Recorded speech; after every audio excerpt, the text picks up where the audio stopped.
I sat in the small, cluttered living room of my childhood home, looking over the letter in my hands. It was from my father's lawyer, and my heart sank with each word I read. The letter confirmed that my younger sister, Clara, had inherited everything my father had left behind. The mansion, the properties, the cars, everything was now in her name. I stared at the paper, my mind racing. My father had always told me that Clara would get everything, that it was always meant for her. He'd never said anything about me being a part of his will. But something didn't feel right.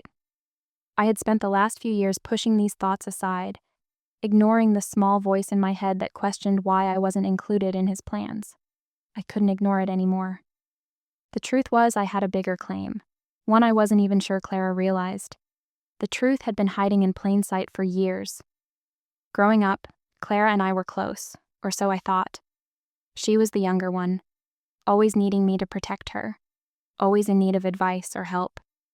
But after our mother passed away, things started to change.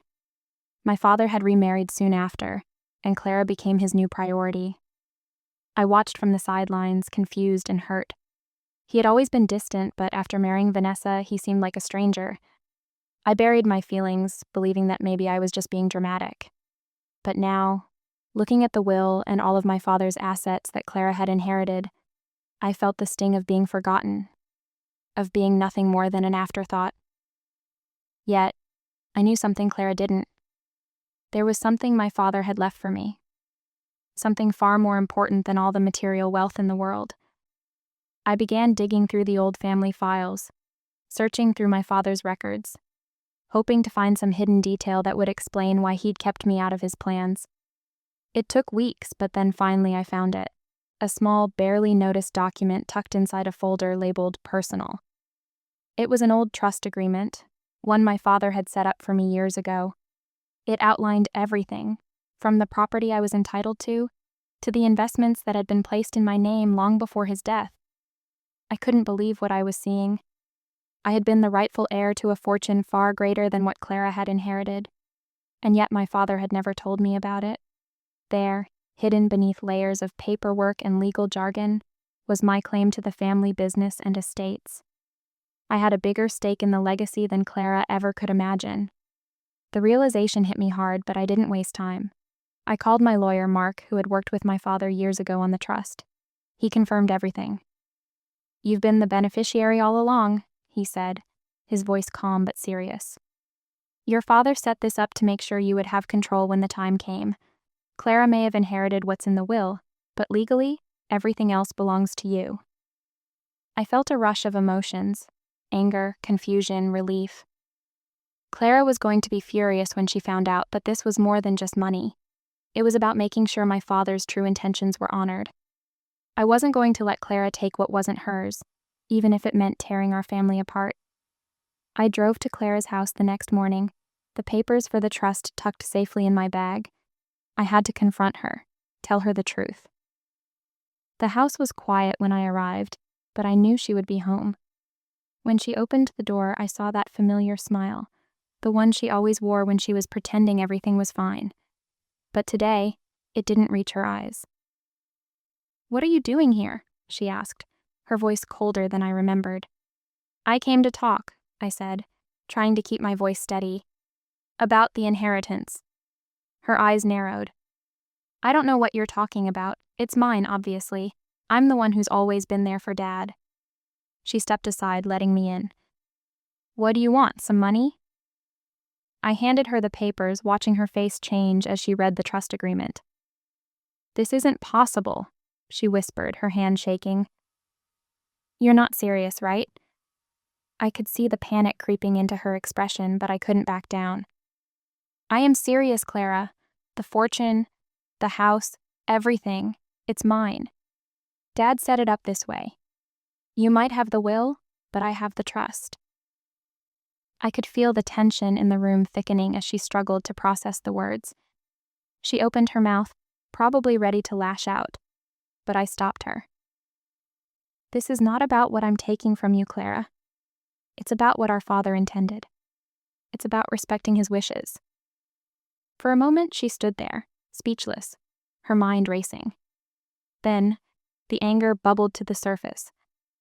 So, what? You're going to take everything from me? After everything I've done for him? Her voice cracked, and I saw the hurt in her eyes, the same hurt I'd been hiding for years. You don't understand, Clara. This isn't about who deserves it more. It's about what he wanted for us. You were never meant to inherit everything. I was supposed to protect this, not you. Her face twisted in disbelief, and I could see the fight draining out of her. The reality of the situation was sinking in. The inheritance was mine, and there was nothing she could do to change it now. The next few weeks were a blur of legal battles, angry phone calls, and tense meetings. Clara tried everything she could to challenge the trust, but the documents were clear and the law was on my side. As the dust began to settle, I realized that this wasn't just about the inheritance. It was about reclaiming what was mine, about honoring my father's true legacy. Clara had been blinded by greed, but I was driven by something deeper: family, history, and the future that my father had wanted for both of us. I met with Clara one last time, this time at the house. I know this is hard, I said, sitting across from her, but we can't undo what's been done. All we can do now is rebuild, together. This house, this legacy, it belongs to both of us in a way, but it has to be preserved, not destroyed. Clara looked at me for a long time before speaking. I've been so angry, so hurt, but I see it now. This isn't about the money. It's about what we've lost. She hesitated before adding, I don't know if we can fix it, but I'm willing to try. For Dad. For us. It wasn't an easy road ahead. There were still moments of tension, and Clara's bitterness wasn't gone completely. But slowly, day by day, we began to work together to restore the house and what our father had left behind. I knew there was still a long way to go, but I also knew we were on the right path. In the end, the fortune didn't matter nearly as much as the bond we were rebuilding. It was never about money. It was about the family legacy, and in the end, that was something we both could cherish. In the following weeks, things started to change between Clara and me, but not in the way I had hoped. The initial shock of the inheritance had worn off, and now Clara was consumed with anger. The tension between us grew every time we spoke, and I could feel the weight of the situation settling heavily on both of us. Every conversation felt like a battle, like she was searching for a way to regain control, to claim what she felt was rightfully hers. But I had already made up my mind.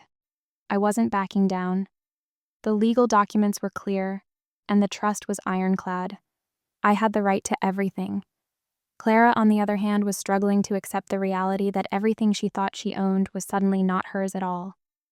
We had a few meetings with lawyers, but most of the time, I was sitting in the quiet of my father's study, going over papers, making sure everything was in place. I spent hours reading through my father's old letters and notes, finding small details that only confirmed my claim. The wealth wasn't just about property or money. It was about the family business, the legacy my father had left behind. He had worked hard for it, and while I'd always felt like the outsider in his life, I realized now that I was the one he had trusted with it all. There were moments of sadness, though. I wondered if he had known, if he had planned all of this to protect me from the mess Clara was making of everything. His absence was palpable, and I couldn't help but feel the weight of it all. But as the days dragged on, I started to notice something strange. Clara wasn't just angry at me, she was also afraid. She began making reckless decisions, things that my father would never have allowed. She was planning to sell off some of the properties, even though I had clearly stated that the estate couldn't be touched without my approval. When I found out about the plans to sell the family's summer house, a place my father had treasured, I knew it was time to act. Clara was so consumed by her own sense of entitlement that she wasn't even thinking about the long-term consequences of her actions. She was making decisions that were bound to ruin the family's future for the sake of her own immediate gain. I called Mark, my lawyer, to discuss my next move. The house had always been the center of our family, the place where we had all gathered for holidays and birthdays. I couldn't let Clara tear it down or sell it off. We need to stop her before it's too late, I said, voice tight with determination. She doesn't understand the value of what she's doing. Mark agreed, and we began putting together a strategy to prevent the sale.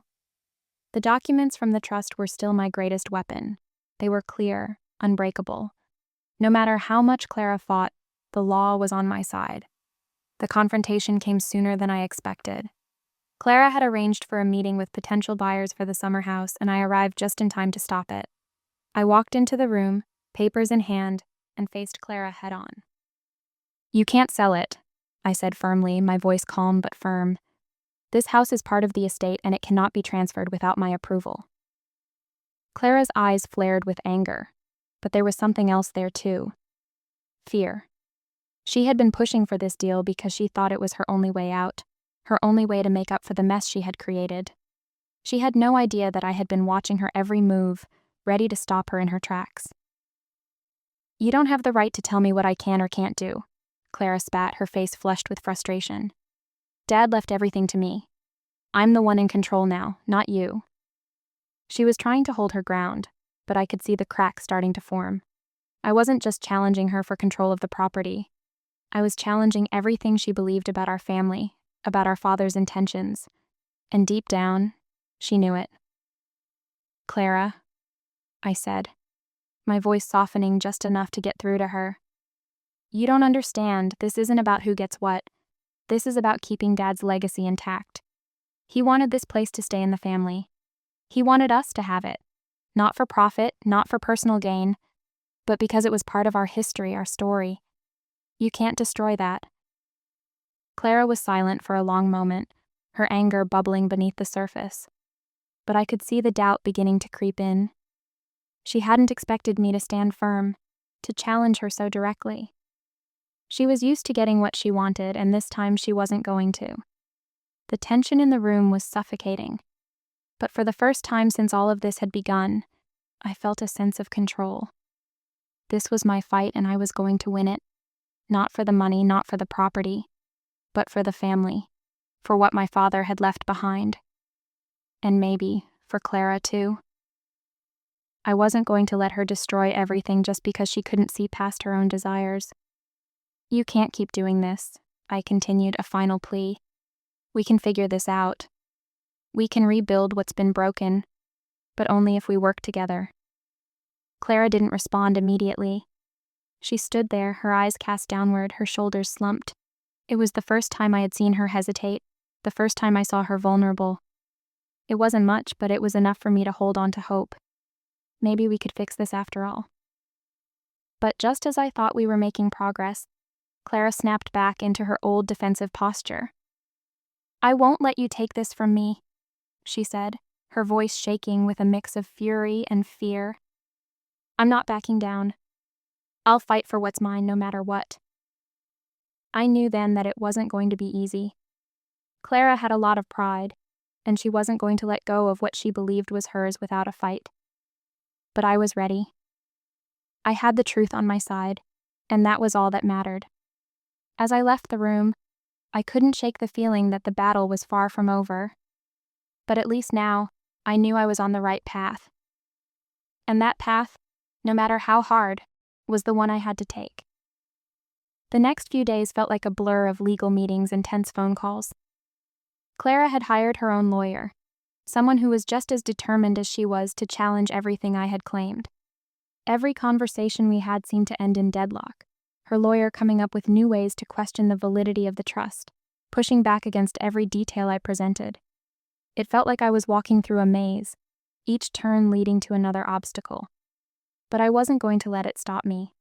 I knew the truth, and I knew my father had set everything up for a reason. I just had to prove it. I spent hours with Mark, poring over the details of the trust, making sure every clause, every provision was in place. The more I read, the more I understood how carefully my father had planned this. He'd thought of everything. There were conditions and safeguards built into the trust that made it nearly impossible for Clara to take control without my approval. He had known her well enough to foresee her trying something like this. It made me realize how much my father had always cared for me, even if he hadn't shown it in the way I had hoped. But the truth was still hard to accept. For so long I had believed my sister and I shared the same place in our father's heart, that we were equal in his eyes. But the trust, the inheritance, it all pointed to something different. He had made his choice and he had chosen me. It wasn't something I had ever expected, and it didn't make the situation easier. But it was mine, and I had a responsibility to protect it, not just for myself, but for our family's future. That afternoon, as I walked into Mark's office, he handed me another document. "I've got something new for you," he said, a serious look on his face. I sat down quickly, my heart beating faster. He handed me a folder with a red stamp on it, one that read "Confidential." I opened it slowly, my eyes scanning the first page. It was an email, one that my father had sent to Mark before his death, outlining his wishes for the trust and the future of the family business. The email made it clear that my father had been worried about Clara's influence, that he had been concerned about the direction she wanted to take with the estate. "Make sure she doesn't destroy everything," my father had written in his final message. "Keep her from making decisions she doesn't fully understand."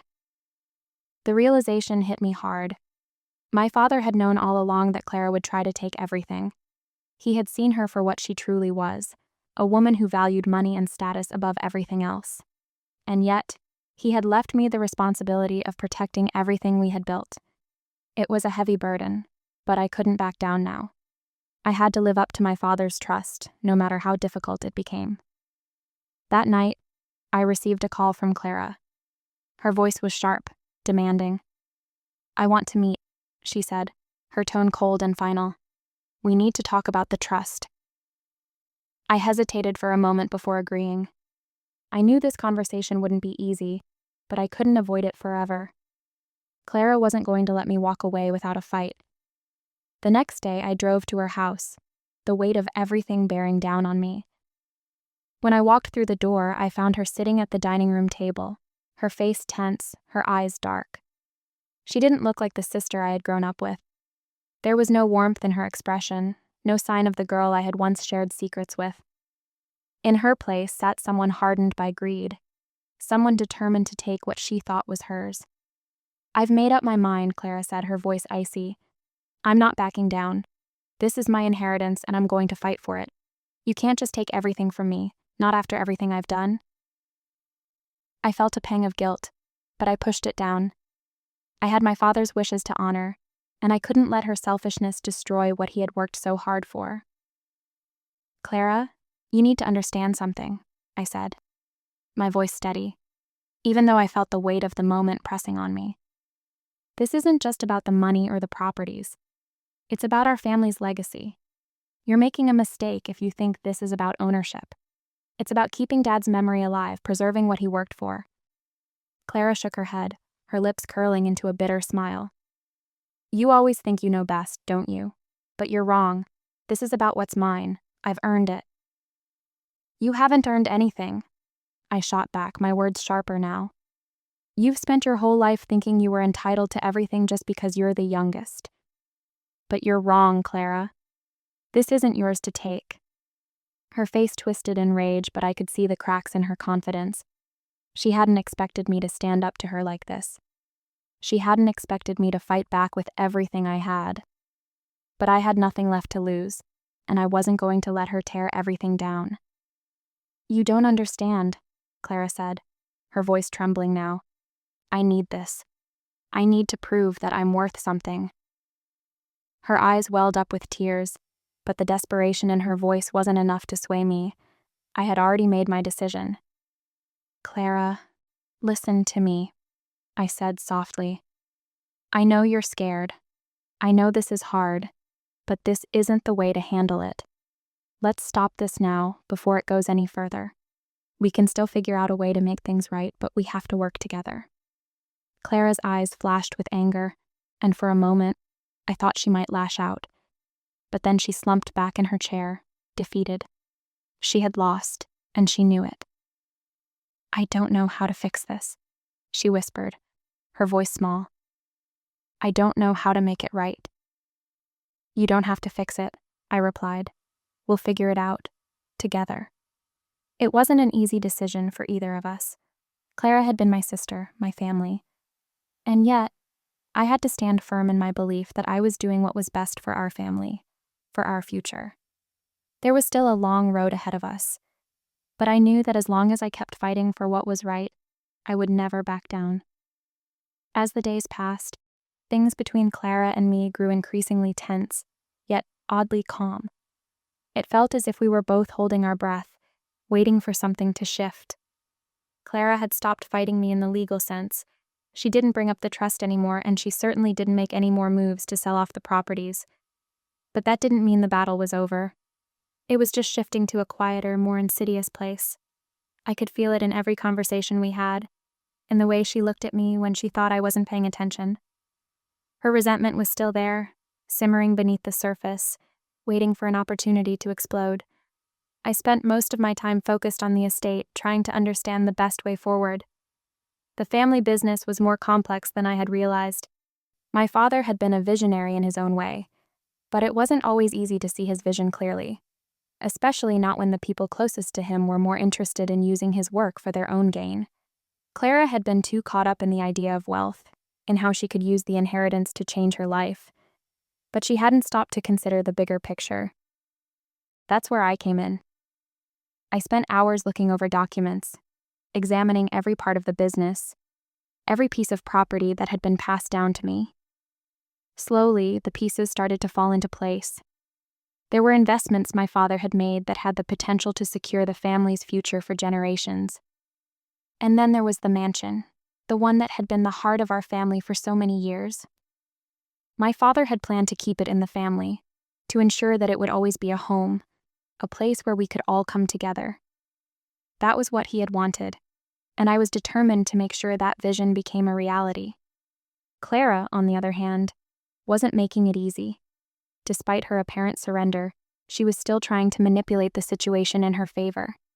She started reaching out to our extended family, trying to get them on her side, planting seeds of doubt about the trust. "She's just going to keep everything for herself," she told our cousins. "She's taking all of Dad's wealth and leaving us with nothing." I heard these whispers from family members who were just too trusting, too eager to believe Clara's side of the story. It hurt to know that she was using our father's memory against me, trying to turn everyone against me. But it only made me more determined to see this through. The worst came when I received a call from one of the family lawyers, who had represented our father in some business dealings over the years. He had been following the legal proceedings and had some information that made my stomach drop. "There's something you should know," he said, his voice hesitant. "It's about Clara.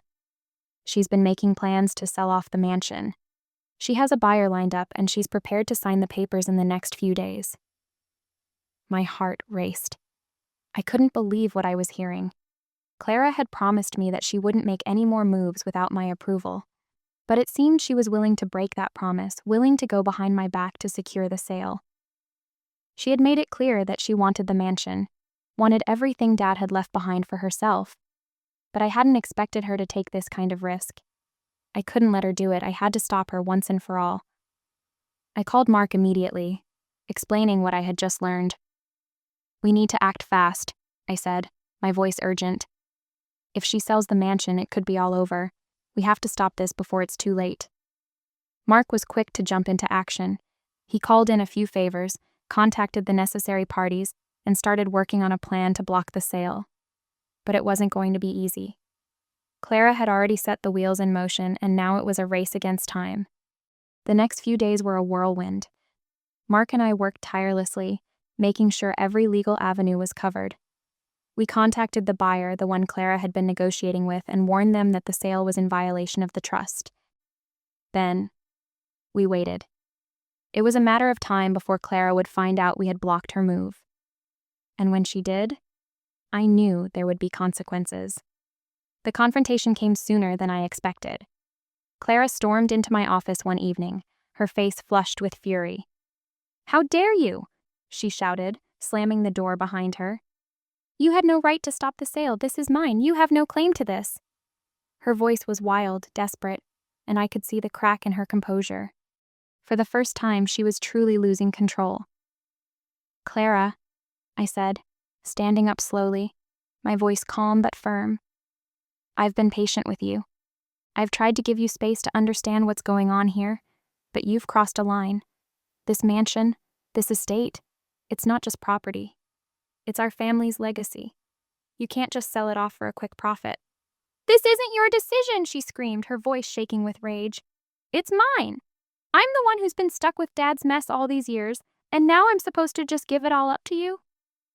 "I'm not taking anything from you, Clara," I said, stepping closer to her. "This isn't about me and you. This is about protecting what Dad worked for, what he wanted for us. And I'm not going to let you tear it down just because you can't see past your own greed." Her anger faltered for a second, and in that brief moment I saw the real Clara, the one who was scared, who didn't know what she was doing. It wasn't just about the inheritance anymore. It was about her need to prove something to herself, to escape the shadow of our father's legacy and create something of her own. But I wasn't going to let her destroy everything, not for that. "I'm doing this for us, Clara," I said softly. "For the family. We can rebuild this, together. But I need you to see that." Clara didn't say anything. She just stood there, glaring at me, her chest rising and falling with heavy breaths. Then, without another word, she turned and left. I watched her go, knowing the battle was far from over. But at least for now, I had stopped her from making the biggest mistake of her life. The days that followed felt surreal. Clara didn't come to the house for a while, and the silence was heavy. I continued with the estate management, carefully examining my father's investments, checking on the properties, and ensuring that everything was moving in the right direction. Each step felt like progress, but it also felt like I was walking on a tightrope. I wasn't sure when Clara would return, or what she would do next. I knew she wasn't done yet. She wasn't someone who could let go of something once she thought it was hers. Then came a phone call. It was Mark, and his voice was unusually tense. "You need to come in now," he said urgently. "Clara's making a move, and it's bigger than we expected." My heart sank. I had known she wouldn't stay quiet forever, but the timing was still a shock. I rushed to Mark's office, where he explained that Clara had gone to court, seeking an injunction to invalidate the trust. Her claim was that my father had been coerced into setting it up, that he wasn't of sound mind when he made the decision to pass everything to me. I couldn't believe it. The trust had been carefully crafted by my father, with every precaution in place, but Clara was willing to fight it all. She had hired a new set of lawyers, more aggressive than before, and they were prepared to drag this out for as long as it took. I sat there stunned for a moment before shaking myself out of it. This wasn't the time to panic. It was time to fight back. The law was on my side. I had the documents, I had the trust, and I knew my father's intentions better than anyone. Clara might be trying to tear everything down, but I wasn't about to let her succeed. Mark and I spent hours preparing our case. We dug through every scrap of evidence, looking for anything that could prove Clara's claims false.